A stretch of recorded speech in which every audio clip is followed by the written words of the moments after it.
تعالیٰ نے یہ کتاب ہمارے پاس اس لیے بھیجی ہے کہ ہم اس کو پڑھیں، سمجھیں، اس میں غور و فکر کریں اور اس سے نصیحت حاصل کریں۔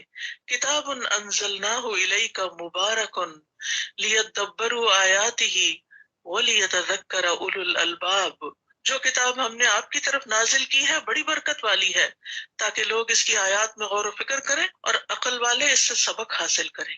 تو ہم نے اس میں غور و فکر بھی کرنا ہے اور کیا کرنا ہے؟ سبق حاصل کرنا ہے۔ تو ہر روز قرآن مجید کو اس طرح پڑھے اور سنیں کہ اپنے لیے اس میں سے سبق لیں، اللہ تعالیٰ کی نصیحت کو قبول کریں۔ اللہ تعالیٰ فرماتے ہیں قد جاءتکم موعظۃ، تمہارے پاس نصیحت آ گئی ہے۔ تو اگر اللہ تعالیٰ نے ہماری طرف یہ بھیج دی اور 1400 سال سے یہ ہمارے لیے محفوظ شکل میں موجود ہے، تو پھر ہم نے کیا کرنا ہے؟ اسے لینا ہے یا چھوڑ دینا ہے؟ اسے لینا ہے، اسے قبول کرنا ہے۔ اور مبارک ہے یعنی بہت زیادہ خیر اور وسیع علم پر مشتمل ہے۔ اس کے اندر ہدایت ہے، ہر بیماری سے شفا ہے، زندگی کی تاریکیوں میں نور ہے جس سے روشنی حاصل کی جا سکتی ہے۔ اس میں ہر حکم اور ہر وہ ہدایت موجود ہے جس کے ہم سب محتاج ہیں، جس کی ہمیں ضرورت ہے۔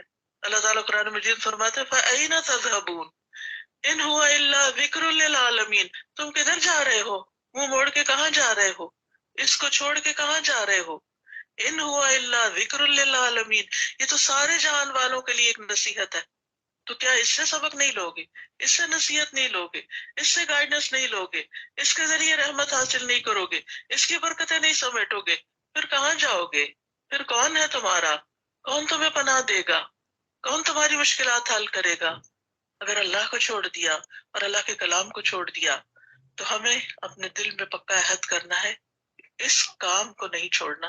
دنیا کا کوئی اور کام چھوٹتا ہے تو چھٹ جائے، لیکن اس رسی کو نہیں چھوڑنا۔ اور پھر اس کو پکڑنا کیسے ہے؟ اس میں غور و فکر کرنا ہے۔ ابن تیمیہ کہتے ہیں جو ہدایت کی غرض سے قرآن میں تدبر کرتا ہے اس کے لیے حق کا راستہ واضح ہو جاتا ہے، اس کو سچائی مل جاتی ہے۔ ابن قیم کہتے ہیں کسی بھی بندے کے لیے قرآن میں تدبر کرنے اور اس میں بہت زیادہ غور و فکر کرنے، اس کی آیات کے معنی پر اپنی فکر کو مجتمع کرنے سے بڑھ کر کوئی چیز اس کی دنیا اور آخرت کی زندگی کے لیے اس سے زیادہ مفید نہیں ہو سکتی اور اس کی نجات کے لیے اس سے زیادہ قریب نہیں ہو سکتی۔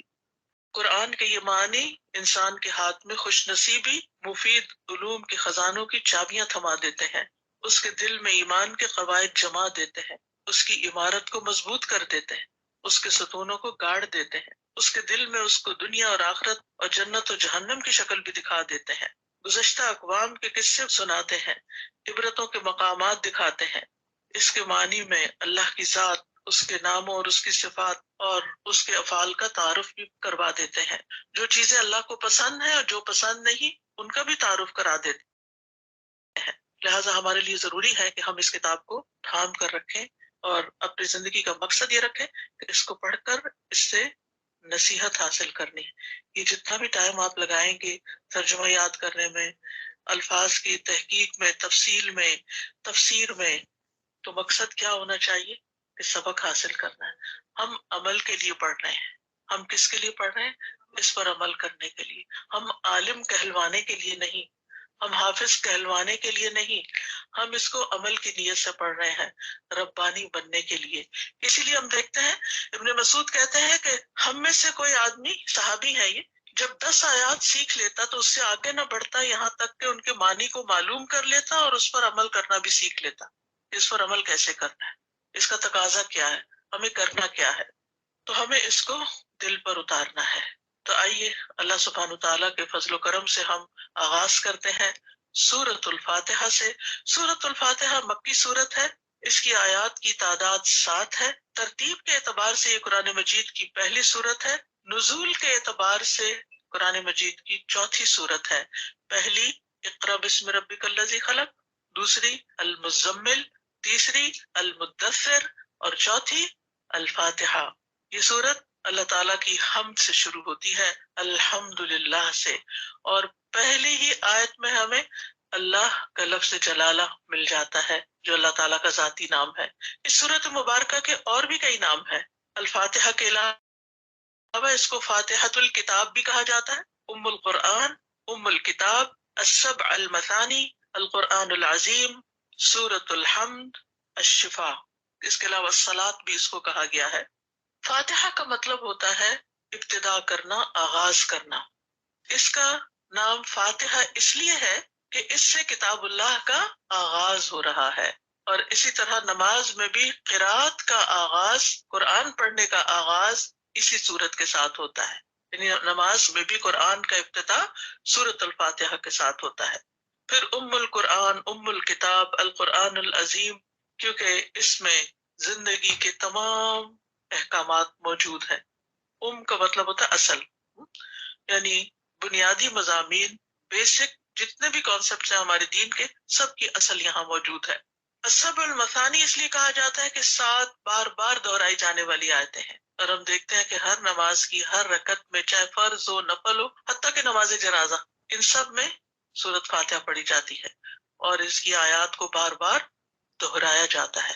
یعنی قرآن مجید کا کوئی حصہ ہم اتنی دفعہ ریپیٹ نہیں کرتے جتنی دفعہ سورۃ الفاتحہ ریپیٹ کرتے ہیں.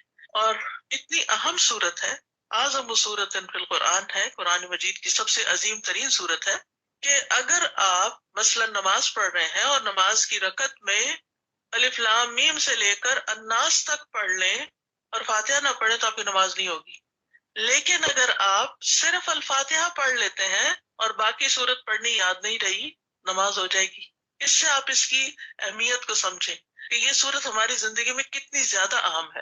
یہ صورت پوری امت کو متحد کرتی ہے، کیونکہ امت کے ہر فرد کو اس صورت کو سیکھنا لازم ہوتا ہے، کیونکہ اس کے بغیر نماز ہی نہیں ہوتی. یعنی اگر آپ کسی ادنا سے ادنا ان پڑھ سے ان پڑھ مسلمان کو بھی دیکھیں جسے کچھ نہیں آتا اور لیکن سورۃ الفاتحہ آتی ہوگی. اس لیے ایک نصیحت ہے آپ کے لیے کہ آپ اپنے بچوں کو خود سورۃ الفاتحہ سکھائیں. جن کے بڑے ہو چکے ہیں وہ کسی اور کے بچے پکڑ لیں اور ان کو سکھائیں. کیوں؟ اس میں بڑی راز کی بات ہے. ساری زندگی وہ جتنی بھی نمازیں پڑھے گا، جتنی دفعہ سورۃ فاتحہ پڑھے گا، اتنی دفعہ آپ کو ثواب ملے گا. کتنا بڑا ثواب ہو جائے گا. یعنی دن میں ہر شخص کو اگر صرف فرض بھی پڑھتا ہے 17 دفعہ تو سورۃ فاتحہ پڑھنی پڑتی. اگر آپ نے کسی ایک بچے کو سورۃ فاتحہ سکھا دی ہے اور وہ ہر روز 17 دفعہ آپ سورۃ فاتحہ پڑھتا ہے، تو آپ سوچئے کہ وہ ایک بچے کا 17 دفعہ کا ثواب آپ کو، دوسرے کا 17 دفعہ کا، تیسرے کا 17 دفعہ. اپنے بچوں کو بھی سکھائے. اور اگر بڑے ہو گئے ہیں تب آپ ترجمہ سیکھ رہے ہیں، اپنے بچوں کو سورۃ فاتحہ کا کم از کم ترجمہ ضرور سکھا دیں. یہ خود سکھائیں. باقی قرآن اگر کوئی اور پڑھا دیتا ہے پڑھا دیں. بچہ چھوٹا بھی ہو، اگر آپ کے بچے بڑے ہوں گے تو ان کے بچوں کو پکڑ لیں، ان بچوں کو آپ سکھا دیں. اور اگر وہ صحیح نہیں پڑھتے تو ان کا پروننسیشن ٹھیک کرا دیں. لیکن اس کے لیے پہلے آپ کو اپنا ٹھیک کرنا ہوگا، اس کو میک شور کرنا ہوگا. اگر آپ کی ٹیچر آپ کو پاس کر دیتی ہیں تو پھر آپ آگے بھی سکھا سکتے ہیں. اور اگر ہو سکے تو اپنی دوستوں، جو بھی آپ کے ملنے جلنے والے لوگ ہیں، ان سب میں سے کوئی 5 لوگ کر لیں، بانجی بتیجے کوئی بھی، بڑے چھوٹے، ایون بزرگ بھی، ان کو سورۃ فاتحہ کا معنی بتا دیں. کیونکہ ہر نماز میں پڑھنی ہوتی ہے اور ہمیں نہیں پتہ ہم کیا پڑھ رہے ہیں. تو یہ ایک اپنے لیے ایک نیکی اور صدقہ جاریہ کمانے کا بہت بڑا ایک موقع ہے. بہرحال اس سورت کو سورۃ الحمد بھی کہا جاتا ہے کیونکہ اس میں اللہ تعالیٰ کی حمد آئی ہے سب سے پہلے. شفا بھی کہا جاتا ہے کیونکہ یہ سورت بہترین دم ہے، یعنی ہر بیماری سے شفا کا ذریعہ ہے. اس لیے اس کو پڑھ کر اپنے اوپر بھی دم کیا کرے.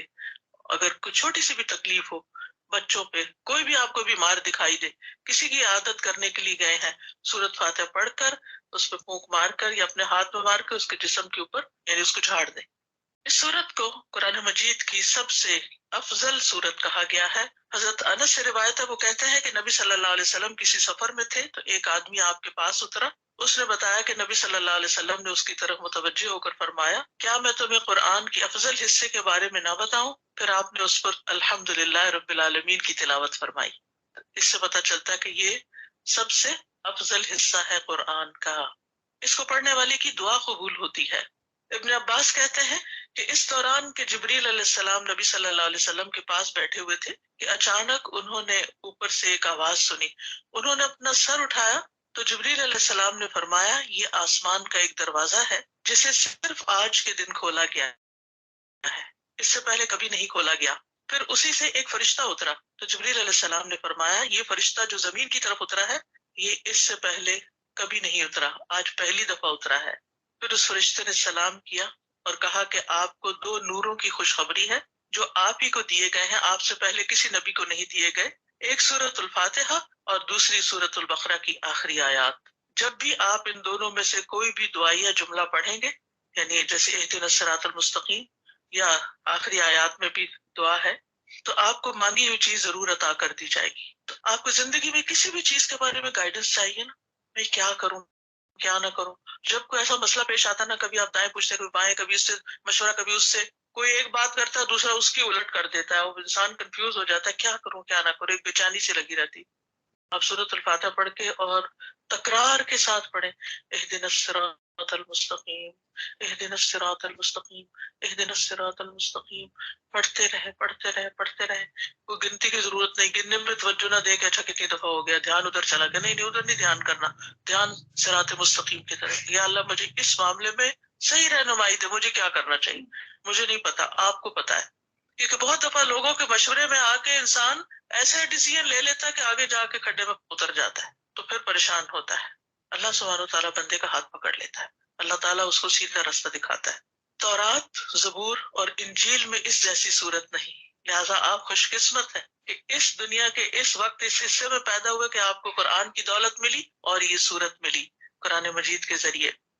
اور پھر اس کو والقرآن العظیم بھی کہا گیا، جیسے سورۃ الحجر میں آتا ہے وَلَقَدْ آتَيْنَاكَ سَبْعًا مِّنَ الْمَثَانِي وَالْقُرْآنَ الْعَظِيمِ، اور بلا شبہ یقیناً ہم نے آپ کو بار بار دہرائی جانے والی 7 آیتیں اور بہت عظمت والا قرآن عطا کیا ہے۔ ابو ہریرہ کہتے ہیں کہ رسول اللہ صلی اللہ علیہ وسلم نے فرمایا ام القرآن یعنی سورۃ الفاتحہ ہی 7 مثانی اور قرآن عظیم ہے، یعنی جو کہ یہ پورے قرآن کا ایک طرح سے خلاصہ ہے، لہٰذا قرآن عظیم بھی کہا گیا اس کا نام۔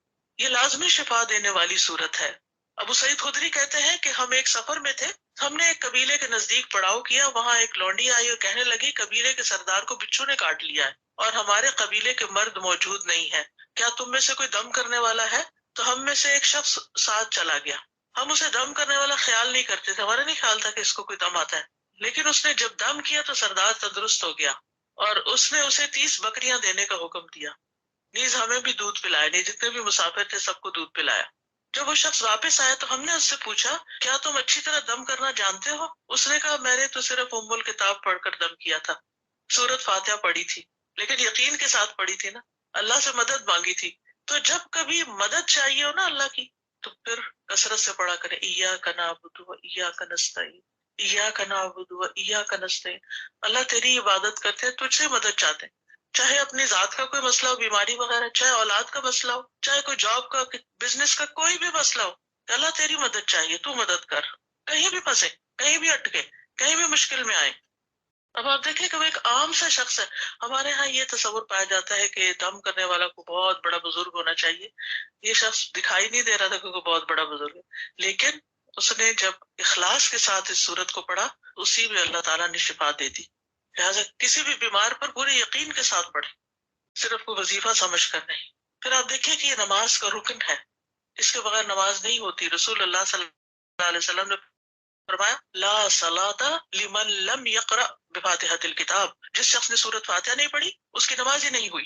ایک اور روایت میں آتا ہے مسند احمد کی، یہ تو صحیح بخاری کی روایت تھی، دوسری روایت میں ہے ہر وہ نماز جس میں سورۃ فاتحہ نہ پڑھی جائے وہ ناقص ہے، ناقص ہے، ناقص ہے، مکمل نہیں، نماز مکمل ہی نہیں ہوتی جب تک سورۃ فاتحہ نہ پڑھی جائے۔ سورۃ الفاتحہ سے قرآن کا آغاز کیوں کیا گیا؟ کیونکہ جو کچھ قرآن مجید میں آگے بیان ہونا تھا اس سب کو اجمالی طور پر یہاں بیان کر دیا گیا، جس کی آگے میں وضاحت کروں گی۔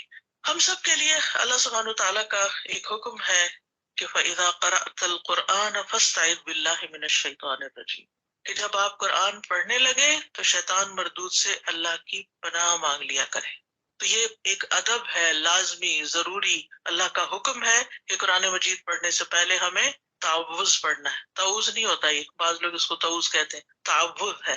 تعوذ کا مطلب ہوتا ہے اللہ تعالیٰ کی پناہ لینا، اللہ تعالیٰ کی حفاظت طلب کرنا، اس کو استعاذہ بھی کہتے ہیں، ہر شر کو ہٹانے کے لیے اور ہر خیر کو پانے کے لیے۔ ابن قیم کہتے ہیں استعیذ باللہ کا معنی ہے میں اللہ کی ذات کے ساتھ تحفظ چاہتا ہوں اور اس کے ساتھ حفاظت چاہتا ہوں اور اس کی طرف پناہ لیتا ہوں۔ تو آغاز کرتے ہیں اعوذ باللہ سے. اعوذ باللہ من الشیطان الرجیم. ہمیں حفاظت کیوں چاہیے؟ حفاظت کب چاہیے ہوتی ہے؟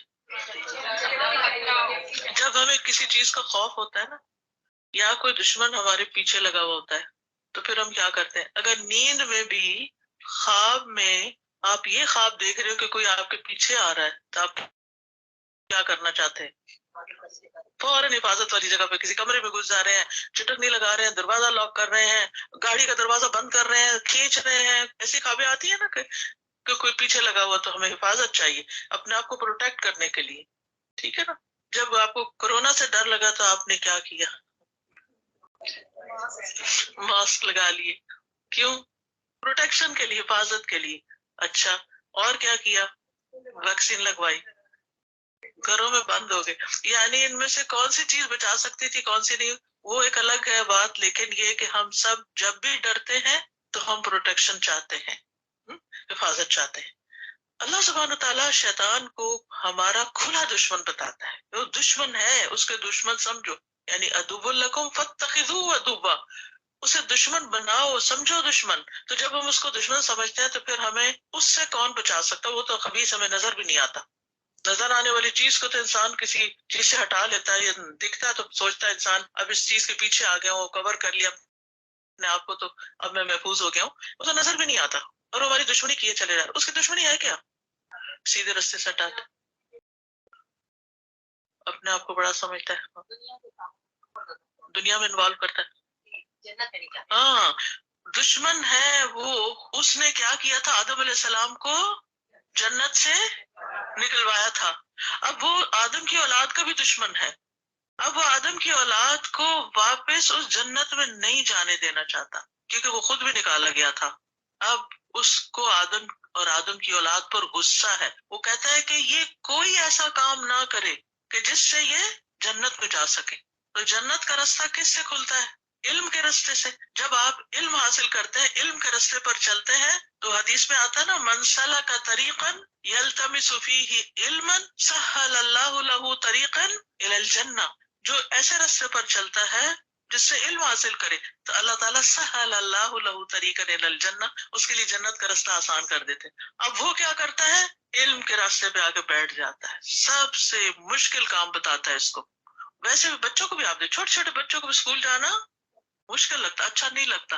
کوئی بچہ صبح نہیں اٹھنا چاہتا اور نہیں جانا چاہتا. اور خاص طور پہ چھوٹے چھوٹے بچے بھی جب پہلی دفعہ جاتے ہیں تو کتنا روتے ہیں، کتنا تنگ کرتے ہیں. اگر آپ انہیں کہ چلو پارک، روئیں گے؟ کوئی بچہ کہے گا میں نے نہیں پارک جانا. سب چلیں گے، چلو شاپنگ چلتے ہیں، مال چلتے ہیں، سب چلیں گے. چلو اسکول چلتے ہیں، میرے پیٹ میں درد ہے، نہیں جانا چاہتے. علم دنیا کا بھی، کیونکہ دنیا کا علم حاصل کر کے بھی انسان اپنی زندگی آسان کرتا ہے، بہت سے شر سے بچتا ہے. اور وہ علم جو جنت میں لے جائے انسان کو، اس کو آسان کرے، اس کو تو بہت مشکل بناتا ہے. لہٰذا قرآن کا پڑھنا جو ہے، ابھی آپ نے خود ہی بتایا کہ اللہ تعالیٰ کا قرب عطا کرتا ہے، جنت کی طرف لے جانے والا کام ہے. تو پھر کیا شیطان آسانی سے کرنے دے گا؟ نہیں. لہٰذا سب سے پہلے تو وہ رسی کاٹو جو شیطان کی ہے، اس کو تو پیچھے کرو اور پھر اس رستے پہ چلو. تو اس لیے جب ہم سب سے پہلے قرآن مجید کھولتے ہیں پڑھنے کے لیے، تو اعوذ باللہ من الشیطان الرجیم پڑھتے ہیں. اس کے علاوہ بھی اس کے صیغے ہیں، اعوذ باللہ السمیع العلیم من الشیطان الرجیم. بہرحال ہم اللہ کی ذات کے ساتھ تحفظ چاہتے. شیطان سے ہمیں صرف اللہ بچا سکتا ہے، اس لیے ہم کہتے ہیں اعوذ باللہ، اعوذ باللہ، کہ میں اللہ کی پناہ لیتا ہوں. من الشیطان، شیطان سے. اور شیطان جو ہے، شیطانہ سے آپ نے ابھی پڑھا ہوگا، شیطانہ کا معنی ہوتا ہے دور. جب کوئی دور چلا جائے تو شیطان جو ہے اپنی بدنیتی کی وجہ سے، اپنی بدعمالیوں کی وجہ سے ہر خیر سے دور ہے، ہر خیر سے دور ہے. اسی لیے اس کو شیطان کہا جاتا ہے. تو مفہوم کیا بیان کیا جاتا ہے؟ شیطان کون ہے؟ جو ہر خیر سے دور ہے اور خیر سے دور بھی کرتا ہے. اور الرجیم، دھتکارا گیا. ویسے تو رجم پتھر مارنے کو کہتے ہیں، لیکن دھتکارا گیا کیونکہ اللہ سبحانہ تعالیٰ نے اس کو اپنی رحمت سے دور دھتکار دیا تھا اور اس پر لعنت کی تھی. تو شیطان سے پناہ مانگنے کا مطلب یہ ہے کہ میں شیطان کے شر سے اللہ کی پناہ لیتا ہوں کہ کہیں وہ مجھے میرے دین میں نقصان نہ پہنچائے اور مجھے اس حق سے نہ روک دے جس کو اختیار کرنا اللہ نے میرے لیے لازم کیا. یہ کوئی ڈیفینیشن نہیں ہے، اسے میں مفہوم بتا رہی ہوں. اعوذ باللہ من الشیطان الرجیم. تو آپ دیکھیے کہ جب انسان اعوذ باللہ پڑھتا ہے تو اپنے خالق سے کنیکٹ ہو جاتا ہے، اپنے رب سے کنیکٹ ہو جاتا ہے. دوسری بات، اپنی عاجزی کا اعتراف کرتا ہے. میں کمزور ہوں یا رب، میں نہیں اس سے بچ سکتا، میں شیطان کے مقابلے میں بہت کمزور ہوں، کیونکہ میرے اندر میرا نفس بھی ہے، میری اولاد بھی ہے جو میری کمزوری ہے، میرا مال بھی ہے جس کی محبت میں شدید گرفتار ہوں. تو یہ تو میرے پاؤں کی رسیاں ہیں، یہ مجھے کبھی بھی تیری طرف نہیں آنے دیتے. تو شیطان مجھے انہی میں الجھاتا ہے. میں کمزور ہوں، تو طاقتور ہے، تو مجھے اس جال سے باہر نکال. اور پھر جب انسان شیطان کی رسی کاٹ دیتا ہے نا اللہ کی پناہ لے کر، تو پھر اللہ کی اطاعت آسان ہو جاتی ہے. تو یہ کام آپ کے لیے آسان ہو جائے گا، قرآن کا پڑھنا، یاد کرنا، سمجھنا، غور و فکر کرنا، اس پر عمل کرنا. پھر یہ ہے کہ چونکہ شیطان انسان کا دشمن ہے تو انسان دشمن سے ہمیشہ چکنا رہتا ہے.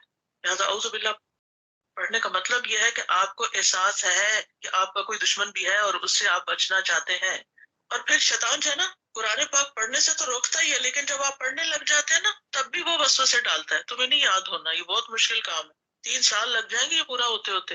یہ بھی کام ہے، وہ بھی، تمہیں تو ٹریول بھی کرنا ہوگا اور تمہیں تو یہ مسئلہ بھی ہوگا اور وہ تو، یہ تو کام نہیں ہو سکے گا، اس لیے شروع ہی نہیں کرو. نہیں، دنیا کے سارے کام ہوتے رہتے ہیں، جتنا بھی ہو گیا اللہ تعالیٰ اس میں بھی ہدایت دے دے گا انشاءاللہ.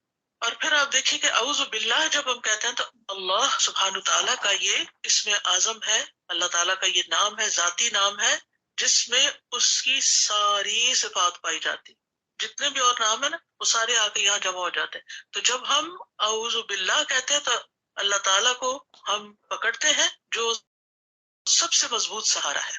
اور پھر شیطان سے بیزاری کا اظہار بھی کرتے ہیں، اس کو ساتھ ہی دھتکارا ہوا بھی کہتے ہیں. صرف شیطان نہیں کہتے بلکہ کیا کہتے ہیں؟ شیطان رجیم، دھتکارا ہوا، نفرت کا اظہار بھی کرتے ہیں. اور پھر آپ دیکھیں کہ شیطان جو ہے نا، قرآن سے پتہ چلتا ہے کہ صرف وہ ابلیس ہی نہیں ہے، اور بھی ہیں. قل اعوذ برب الناس میں کیا آتا ہے؟ قل اعوذ برب الناس ملک الناس الہ الناس من شر الوسواس الخناس الذی یوسوس فی صدور الناس من الجنۃ والناس. جن بھی ہیں اور انسان بھی ہیں، کچھ انسان بھی شیطان ہیں، کچھ انسان بھی ہمارے دشمن ہیں. اور بعض اوقات وہ بڑے پیارے دشمن ہوتے ہیں جن سے ہم محبت کرتے ہیں. وہ ہوتے ہیں جو اپنی محبت کے واسطے دیکھ کر اس رستے سے روکتے ہیں. وہ کہتے ہیں کیوں اپنی جان پہ ظلم کر رہی، کیوں اپنے آپ کو تھکا رہی، کیوں راتوں کو جاگتی، کیوں یہ امتحان کے چکر میں پڑ گئی. نہیں، انسانوں میں سے بھی جو آپ کو اس راستے سے روکے وہ آپ کا دوست نہیں ہے، یہ یاد رکھیے. جو آپ کو قرآن پڑھنے سے روکے وہ آپ کا خیر خواہ نہیں ہے، وہ آپ سے حقیقت میں محبت نہیں کرتا. وہ سیلفش ہے کہ آپ اپنا وقت اس کو نہ دیں، سب اسی کو دے دیں. ٹھیک ہے، ان کا وقت جتنا ہے بس وہ ان کے لیے. انصاف اور عدل سے کام لینا چاہیے نا، کہ انسان تنظیم اوقات کرے کہ ہر ایک کا حق دے. ہم سارا وقت مسلح پہ بھی نہ بیٹھے رہے اور سارا وقت کچن میں بھی نہ رہے اور سارا وقت ہم باہر بھی نہ گھومتے رہے اور سارا وقت سوشلائز بھی نہ کریں. ہر چیز کا ایک وقت ہے، اتنا وقت بس اس کو دیں. اور باقی یہ ہے کہ اس نور اور اس روشنی سے قرآن کی ہم فائدہ اٹھائیں. یاد رکھیے کہ شیطان بہت سارے ہیں، کچھ نظر آتے ہیں، کچھ نظر نہیں آتے. بڑے شیطان سے پناہ مانگنی ہے اور اس کے چیلوں سے بھی جو انسانوں اور جنوں کی شکل میں ہے. اور شیطان رجیم سے دوری، رحمان رحیم کی پناہ لے کر. اور پھر آپ دیکھیے کہ اعوذ کا لفظ جو ہے نا یہ پریزنٹ ٹینس ہے. میں ابھی مضارع کا لفظ نہیں بولوں گی کیونکہ پھر آپ پریشان ہوں گے. یہ پریزنٹ ٹینس ہے، میں پناہ لیتا ہوں، یعنی میں ہر وقت لیتا رہتا ہوں، یہ کنٹینیوس کام ہے میرا. ٹھیک ہے. اور خاص طور پر قرآن پڑھتے وقت، کیونکہ وہ اثر انداز ہوتا ہے، آنے نہیں دیتا اس طرح. آ جائے تو وسوسے ڈالتا ہے، جب اس سے بچے تو بعض اوقات معنی کی اصل نہیں سمجھنے دیتا، کہیں اور دماغ لے جاتا ہے، غیر حاضر کر دیتا ہے. تو اس لیے کیونکہ آپ دیکھیے کہ قرآن مجید کا پڑھنا پڑھانا ایک فضیلت والا کام ہے. تو پھر وہ کہتا ہے کہ اچھا چلو پڑھ لیں، اب یہ یہاں تک تو بات نہیں آئے، میں اب ان کو سمجھنے نہیں دوں گا، غور نہیں کرنے دوں گا. تو جب انسان اللہ تعالیٰ کی پناہ طلب کر لیتا ہے ایک محفوظ قلعے میں چلا جاتا ہے، حفاظت مل جاتی ہے. ایک اور بات یہ ہے کہ شیطان کو بس اتنا ہی برا بلا کہنا چاہیے جتنا یہ الرجیم کا لفظ آیا جو قرآن و سنت سے پتہ چلتا ہے. اس سے زیادہ گالی گلوچ اور جیسے لوگ وہاں جا کے حج کے موقع پر شیطانوں کو جوتی جوتیاں مارتے ہیں اور پتہ نہیں کیا کیا پھینکتے، تھوکے پھینکتے، اور اس طرح کا کوئی کام نہیں کرنا کہ کہیں اس کی ہمیں اجازت نہیں ہے. مومن اپنے اخلاق اور اس سے نیچے نہیں اترتا. ہمارا دین بڑا خوبصورت ہے، ہمیں بہت اچھے طریقے سے وہ چیزیں سکھا دی گئی ہیں جو ہمیں کرنے کی ہے. تو اس لیے حدیث میں بھی آتا ہے کہ شیطان کو برا بھلا مت کہو، بلکہ اللہ سے اس کے شر سے بچنے کی دعا کرو، اللہ کی پناہ طلب کرو اس کے شر سے بچنے کی، بس یہ کرنے کا ہے کام. اعوذ باللہ پڑھنے کے بعد پھر ہم پڑھتے ہیں بسم اللہ الرحمن الرحیم. بسم اللہ الرحمن الرحیم. اللہ کے نام سے جو بہت مہربان نہایت رحم کرنے والا ہے. کیوں اللہ کے نام سے؟ کسی اور کے نام سے کیوں نہیں؟ پہلی وحی کے الفاظ کیا ہے؟ خالی اقرا، اقرا بسم ربک الذی خلق، پڑھو اپنے رب کے نام سے، یعنی بسم اللہ سے پڑھنا شروع کیا کرو. اعوذ باللہ کے بعد بسم اللہ پڑھو اپنے رب کے نام سے. اور ویسے بھی بسم اللہ سورۃ الفاتحہ کا حصہ ہے، تو بسم اللہ اللہ کے نام سے ہم آغاز کرتے ہیں. مفسر طبری کہتے ہیں اللہ تعالیٰ نے اپنے نبی محمد صلی اللہ علیہ وسلم کو ادب سکھایا کہ اپنے تمام کاموں اور اہم مواقع سے پہلے اللہ تعالیٰ کے اسماء حسنہ اور اس کی صفات عالیہ کا ذکر کریں. تو بسم اللہ الرحمن الرحیم میں ایک آیت کے اندر 3 نام آ گئے ہیں، اللہ، الرحمن، الرحیم. ٹھیک ہے. تو آپ صلی اللہ علیہ وسلم نے ہمیں یہی طریقہ سکھایا ہے کہ ہم اپنے ہر کام کا آغاز بسم اللہ سے کریں. سورۃ التوبہ کے علاوہ باقی تمام سورتوں کے شروع میں بسم اللہ آتا ہے، اور پھر سورۃ النمل میں آتا ہے. تو کل 114 بار بسم اللہ الرحمن الرحیم آتا ہے. تو لفظ اسم سے اللہ کا ہر نام مراد ہے. بسم ساتھ نام اللہ، اللہ کے. تو کیا مطلب ہوا؟ صرف لفظ اللہ مراد ہے یا سارے نام مراد ہیں؟ سارے نام، کیونکہ اللہ کے نام سے، تو اللہ کا نام ہمیں 99 نیمز کی تو حدیث ملتی ہے، اور اس کے علاوہ بھی ہیں، اور کچھ نام اللہ تعالیٰ نے اپنے ہمیں بتایا ہی نہیں ہے. سارے ناموں سے ہم آغاز کرتے ہیں، سارے ناموں کا ذکر ہم کر رہے ہیں. اسم کہہ کے ہم نے کیا کیا؟ اللہ کے سارے نام اپنے ذہن میں رکھے. تو نیکسٹ ٹائم جب بسم اللہ پڑھیں آپ تو کیا سوچیں؟ اللہ کے جتنے بھی نام ہیں وہ سارے ہی میں ذکر کرتی ہوں. لفظ اللہ جو ہے یہ صرف اللہ عز و جل کا نام ہے. یہ اللہ سبحانہ و تعالیٰ کے علاوہ کسی اور کا نام نہیں رکھا جاتا، اور دنیا میں کبھی کسی نے اپنا نام اللہ نہیں رکھا. لوگ رحمان رکھ لیتے ہیں اگر منع ہے. رحمان اللہ ہی کا نام ہے، کسی اور کو رحمان نہیں کہہ سکتے، کسی کو خالق نہیں کہہ سکتے، کسی کو رازق نہیں کہہ سکتے. ٹھیک ہے. رحیم کہہ سکتے ہیں، کریم کہہ سکتے ہیں، سمیع کہہ سکتے ہیں، بصیر کہہ سکتے ہیں. لیکن کچھ نام ایسے ہیں کہ جو صرف اللہ کے لیے خاص ہیں. ان میں سے یہ 4 نام خاص طور پہ اللہ، رحمان، خالق، رازق. کیونکہ رازق اللہ کے سوا کوئی نہیں ہے، خالق بھی، کریٹر بھی اللہ کے سوا کوئی نہیں ہے، اور رحمان بھی اسی کا خاص نام ہے، اور اللہ بھی. اسی لیے آپ دیکھیں کہ فرعون جیسے ظالم بادشاہ نے یہ تو کہا تھا انا ربکم الاعلی، لیکن اپنا نام اللہ نہیں رکھا تھا. تو اللہ صرف اللہ ہی کا نام ہے، اور اس کا مطلب ہے جس کی عبادت رکھنا. آپ اللہ کو عربی میں مألوہ بھی کہتے ہیں، وہ جس کی عبادت، یعنی الہ اس کا روٹ ہے. میں روٹس میں نہیں جاؤں گی، آپ الحمدللہ پہلے پڑھ چکے ہیں، لیکن اللہ کا مطلب بتا رہی ہوں. وہ جس کی عبادت محبت اور تعظیم کی وجہ سے کی جائے. اور الرحمن الرحیم یہ دونوں نام اللہ تعالیٰ کی رحمت کو ظاہر کرتے ہیں. ایسی رحمت جو بہت وسیع ہے، بہت عظیم ہے، ہر چیز پہ چھائی ہوئی. اور تکرار کے ساتھ اللہ کی رحمت کا ذکر ہے. آپ دیکھیں کتنی چھوٹی سی آیت اور اس میں کتنی جامعیت ہے. آپ بسم اللہ کہتے ہیں تو کوئی معمولی چیز نہیں کر رہے ہوتے، بہت کچھ بول رہے ہوتے ہیں، لیکن ہم غور نہیں کرتے نا، سوچتے نہیں. اللہ کا نام لینا ہی برکت کا سبب ہے. تبارک اسم ربک ذی الجلال والاکرام، بہت برکت والا ہے تیرے رب کا نام جو بڑی شان اور عزت والا ہے. لہٰذا ہمیں ہر کام سے پہلے بسم اللہ پڑھنی چاہیے. کھانا کھاتے وقت، صبح کے اذکار میں، کیونکہ اللہ کا نام لینے سے کوئی چیز تکلیف نہیں دیتی. کتنے لوگوں کو یہ دعا آتی ہے بسم اللہ الذی لا یضر مع اسمہ شیء فی الارض ولا فی السماء وهو السمیع العلیم. اور امید ہے آپ پڑھتے بھی ہوں گے، کیونکہ جب صبح 3 دفعہ اور شام 3 دفعہ پڑھ لی جاتی ہے تو انسان اللہ تعالیٰ کی پروٹیکشن میں آ جاتا ہے. تو اللہ کا نام لینے سے حفاظت ملتی ہے. رسول اللہ صلی اللہ یہ علیہ نا وسلم نے انشاءاللہ باقی قرآن کل کو پلے کتے کریں گے. گدھے کی ہینگ نے صحیح ہے نا، جزاک اللہ. یہ والا لیکچر کتنے منٹ کا باقی ہے؟ اسما یہ تو ابھی شروع ہوا ہے نا، پہلے تو انٹروڈکشن کا تھا 28 منٹس کا، یہ ابھی 30 منٹس کے ہے. ٹھیک ہے انشاءاللہ ہم اس کو اب آگے کمپلیٹ کریں گے. جب تک ہماری سورۃ الفاتحہ کی تفسیر چلتی رہے گی تو ہم ڈیلی 7 سورۃ الفاتحہ کی ہی تجوید کریں گے. نارملی ہوتا ہے جب بڑی صورتیں آتی ہیں تو ویسے اس میں جیسے آپ نے 4-5 آیتیں تجوید پڑھی تو اسی کی تفسیر چلتی ہے.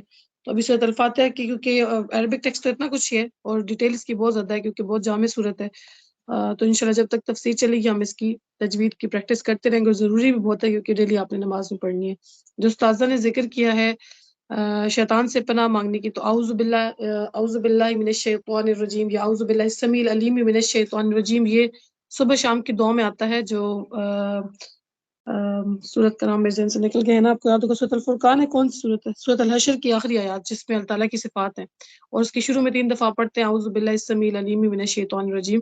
تو اس میں اس کی بہت فضیلت ہے کہ اس شخص کے لیے 70,000 فرشتے جو ہے وہ دعا کرتے ہیں. تو یہ ساری صبح شام کی دعائیں اگر آپ لوگ پڑھنا چاہیں تو آپ کے پاس ایپ اسٹور میں جا کے آپ لکھیں ایاک نستعین، بک کا نام ہے ایاک نستعین، آپ اس کو ڈاؤن لوڈ کر سکتے ہیں.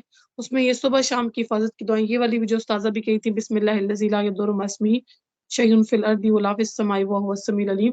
یہ صبح شام کی حفاظت کی دعا میں شامل ہے جو نبی صلی اللہ علیہ وسلم پڑھتے تھے، اور ہمیں بھی اس طرح سے پڑھنے کا حکم ہے. تو اللہ تعالیٰ ہر چیز سے آپ کو اپنی حفاظت میں رکھے گا، یہ آپ اس میں سے جا کے یاد کر سکتے ہیں. اس کے علاوہ جو شیطان سے بچنے کی بات تھی اس میں بھی بہت ساری اور بھی مسنون دعائیں ہیں، جیسے رب اعوذ بک من ہمزہ ونفخہ ونفثہ، کہ اللہ تعالیٰ میں اس کی اکساہٹوں سے، اس کے وسوسوں سے، ان سب چیزوں سے پناہ مانگتا ہوں. ایک اور بہت اچھی دعا ہے رب اعوذ بک من ہمزات الشیاطین واعوذ بک رب ان یحضرون، کہ اللہ میں شیطان کے اس کی یعنی وہ جو اکساتا ہے اس کے جو وسوسے ہوتے ہیں اس سے بھی پناہ مانگتا ہوں. واعوذ بک رب ان یحضرون، اور اس چیز سے بھی پناہ مانگتا ہوں ان یحضرون، وہ دعا جو ہے اصل میں جسے آپ اردو میں ضاد پڑھتے ہیں یحضرون، اردو میں آپ اس کو کہہ لیں کہ اس بات سے بھی پناہ مانگتا ہوں کہ وہ میرے پاس حاضر ہوں، میرے پاس آئیں.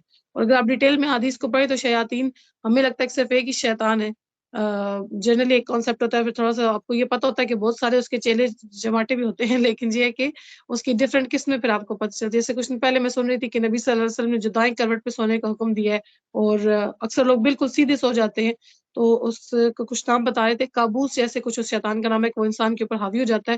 اور میڈیکل سائنس آپ کو یہ بتاتی ہے کہ آپ بہت لوگ جو ایسے سیدھے سوئے ہوتے ہیں ایک دم سے آنکھ کھلتی ہے تو کئی دفعہ آپ کی باڈی سن ہو جاتی ہے، آپ ہل نہیں سکتے. تو سائنس اپنی ٹرمز میں اس کو بتاتی ہے، اور آپ حدیث میں جا کے دیکھتے ہیں تو آپ کو پتہ چلتا ہے کہ اس کی ایک اور حقیقت ہے. اسی طرح سے جو نماز میں شیطان جو ہے وہ آ کے آپ کو اکساٹے دیتا ہے، نماز میں دھیان نہیں لگانے دیتا، اس کا ایک نام ہے، میرے ذہن سے نام نکل گیا اس کا. تو اس طرح سے مختلف قسم کے شیاطین ہیں جو مختلف کاموں کے لیے انہوں نے لگائے ہوئے.